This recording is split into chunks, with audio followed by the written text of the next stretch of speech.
ગરમીમાં ઝટપટ બની જાય તેવો ટેસ્ટી અને ચટપટો ચોખાના લોટનો નવી જ રીતનો નાસ્તો બનાવીશું. આજે આપણે રાઈસ બોલ મંચુરિયન બનાવીશું.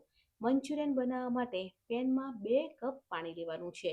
2 વાડકી લોટ લઈએ છીએ તો 2 કપ પાણી લેવાનું છે. તે તેનું પ્રોપર માપ છે. જેટલો લોટ લઈએ છીએ ને તેટલું પાણી લેવાનું છે.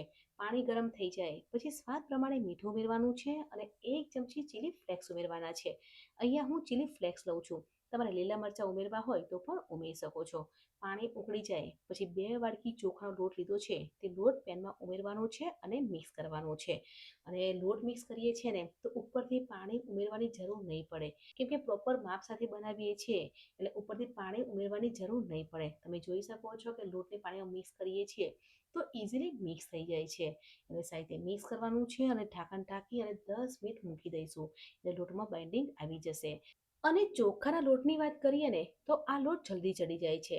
આપણે ઘરે ખીચું બનાવીએ છીએ તો 5 થી 7 મિનિટમાં ખીચું બની જાય છે. એટલે ચોખાનો લોટ જલ્દી ચડી જાય છે. તો લોટને સાઈડે મિક્સ કરવાનો છે, ઢાંકણ ઢાંકી લઈશું અને ગેસ બંધ કરી લઈશું. 10 મિનિટ મૂકી દેવાનું છે. 10 મિનિટ પછી તમે જોઈ શકો છો કે લોટમાં બાઇન્ડિંગ આવી ગયું છે. આપણે હાથથી પ્રેસ કરીએ છીએ ને તો લોટમાં બાઇન્ડિંગ આવી ગયું છે. તો લોટને મોટા વાસણમાં લઈ લેવાનું છે અને ઠંડુ કરવા મૂકવાનો છે.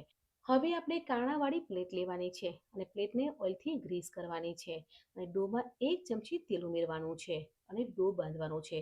ડો બાંધતા હોઈએ ત્યારે પાણી નથી ઉમેરવાનું. હાથથી પ્રેસ કરી લઈશું ને તો ડો ઇઝીલી બંધાઈ જશે, કેમ કે લોટમાં બાઇન્ડિંગ આવી ગયું છે. તો આ રીતે પ્રેસ કરીએ છીએ ને તો ડો બંધાઈ જશે. તમે જોઈ શકો છો કે આપણે પ્રેસ કરીએ છીએ ને તો ડો બંધાઈ ગયો છે અને ડોમાં બાઇન્ડિંગ પણ આવી ગયું છે. તો આ રીતે ડો બાંધી લઈશું. હવે આપણે એક સરખા બોલ્સ બનાવી લેવાના છે. તમારે મોટા બોલ્સ બનાવવા હોય તો પણ બનાવી શકો છો અને એકદમ નાની નાની ગોળી બનાવી હોય તો પણ બનાવી શકો છો. આપણે એક સરખી ગોળી બનાવી લઈશું. આજે આપણે નવી જ રીતનો નાસ્તો બનાવીએ છીએ એટલે આ રીતે ગોળી બનાવી લેવાની છે. અને ફ્રેન્ડ્સ, બાળકોને કંઈ નવું અને ચટપટું ખાવાનું મન થાય ને તો આ રીતે એકવાર જરૂરથી નાસ્તો બનાવજો. બહુ જ ટેસ્ટી લાગે છે. અને ગરમીમાં રોજ રોજ જમવાનું શું બનાવવું, તો આ રીતે નાસ્તો બનાવી અને બાળકોને આપી શકો છો. તો આ રીતે આપણે એક સરખા બોલ્સ બનાવી લઈશું. એક કાણાવાળી પ્લેટ લીધી છે, તેમાં અજમાના પાન મૂકવાના છે. અજમાના પાન મૂકીએ છીએ ને તો બોલ્સમાં ફ્લેવર સારી આવે છે. તો આ રીતે 5 થી 6 પાન મૂકવાના છે અને ઉપરથી રાઈસની ગોળી મૂકી દેવાની છે. જે આપણે રાઈસના બોલ્સ બનાવ્યા છે તે બધા જ બોલ્સ પ્લેટમાં લઈ લેવાના છે. તમારે આનાથી નાના બોલ્સ બનાવવા હોય તો પણ બનાવી શકો છો અને મોટા બોલ્સ બનાવવા હોય તો પણ બનાવી શકો છો. પણ આજે આપણે મંચુરિયન સ્ટાઇલ નાસ્તો બનાવીએ છીએ એટલે નાની ગોળી બનાવી લેવાની છે. ઢોકળિયામાં પાણી ગરમ કરવા મૂકી દેવાનું છે. અહીંયા પાણી ગરમ થઈ ગયું છે તો રાઈસની ગોળીને સ્ટીમ કરવા મૂકવાની છે. એટલે 7 થી 8 મિનિટ રાઈસની ગોળીને સ્ટીમ કરવા મૂકી દઈશું એટલે ગોળી છે તે એકદમ સોફ્ટ થઈ જશે. તો ફ્રેન્ડ્સ, અહીં ઢાંકણ ઢાંકી લઈશું. અહીંયા 10 મિનિટ થઈ ગઈ છે. તમે જોઈ શકો છો કે રાઈસના બોલ્સ બનાવ્યા છે તે સરસ એવા સ્ટીમ થઈ ગયા છે. હું તમને પ્રેસ કરીને બતાવીશ કે આપણે પ્રેસ કરીએ છીએ ને તો આ બોલ્સ એકદમ સોફ્ટ થઈ ગયા છે. અને એકલા બોલ્સ બાળકોને આપવા હોય ને તો પણ આપી શકો છો. બહુ જ ટેસ્ટી લાગે છે.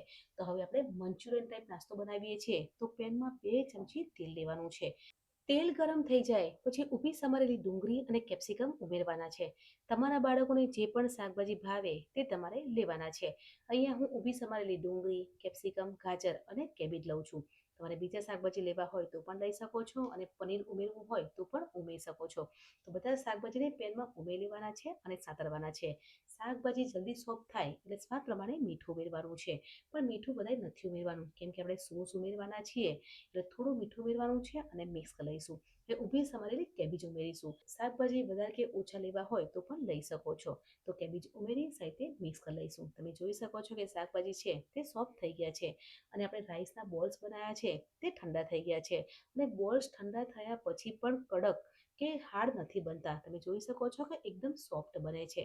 આ બોલ્સ એકલા બાળકોને આપવા હોય ને તો પણ આપી શકો છો. તો શાકભાજી સોફ્ટ થઈ ગયા છે તો ચોપ કરેલું લસણ ઉમેરવાનું છે. અડધી ચમચી soya sauce, green chilli sauce અને 2 ચમચી ટોમેટો કેચઅપ એટલે ટોમેટો સોસ ઉમેરવાનો છે અને મિક્સ કરી લઈશું. સ્પાઇસી ફ્લેવર વધારે જોઈતી હોય તો ગ્રીન સોસ વધારે ઉમેરવાનો છે. તો બધા સોસ સાથે મિક્સ કરવાના છે. હવે આપણે અડધી ચમચી કોર્નફ્લાવર લેવાનો છે અને થોડું પાણી ઉમેરવાનું છે અને કોર્નફ્લાવરની સ્લરી બનાવવાની છે અને તે સ્લરી પેનમાં ઉમેરવાની છે.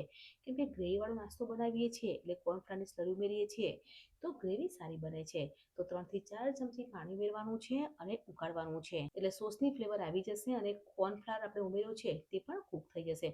તમે જોઈ શકો છો કે આ રીતની ગ્રેવી રાખવાની છે અને ગ્રેવી છે તે ચટપટી અને ટેસ્ટી રાખવાની છે. ઢાંકણ ઢાંકી લઈશું અને 2 મિનિટ કૂક કરી લઈશું એટલે કોર્નફ્લાવર ચડી જશે. અહીંયા 2 મિનિટ થઈ ગઈ છે. તમે જોઈ શકો છો કે ગ્રેવી બની ગઈ છે. આપણે રાઈસના બોલ્સ બનાવ્યા છે તે બોલ્સ પેનમાં ઉમેરવાના છે.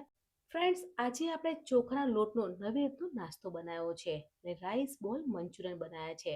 આપણે ઘરે મંચુરિયન બનાવીએ છીએ ત્યારે શું કરીએ છીએ કે શાકભાજીના બોલ્સ બનાવીએ છીએ, પછી તળીએ છીએ અને પછી મંચુરિયન બનાવીએ છીએ. પણ આ રેસીપી એકદમ ઇઝી અને સરળ છે. ગરમીમાં ઝટપટ ટેસ્ટી અને ચટપટો નાસ્તો બનાવવો હોય ને તો બેસ્ટ રેસીપી છે. આ રીતે રાઈસના બોલ્સ બનાવવાના છે અને મંચુરિયન બનાવીએ છીએ તે રીતે સર્વ કરવાના છે એટલે ટેસ્ટમાં પણ સરસ લાગે છે. તે બોલ્સ બનીને તૈયાર થઈ ગયા છે. તમે જોઈ શકો છો કે આપણે મંચુરિયન બનાવીએ છીએ ને તેવા જ મંચુરિયન બનીને તૈયાર થઈ ગયા છે, પણ રાઈસના મંચુરિયન બનાવ્યા છે. ગરમ રાઈસના મંચુરિયનને સર્વિંગ પ્લેટમાં સર્વ કરીશું. ફ્રેન્ડ્સ, ગરમીમાં ઝટપટ બની જાય તેવો ટેસ્ટી અને ચટપટો રાઈસ બોલ મંચુરિયન બનીને તૈયાર થઈ ગયા છે. તો કેવી લાગી રેસીપી કમેન્ટ સેક્શનમાં જરૂરથી જણાવજો. મળીએ છીએ નવી રેસીપી સાથે. બાય.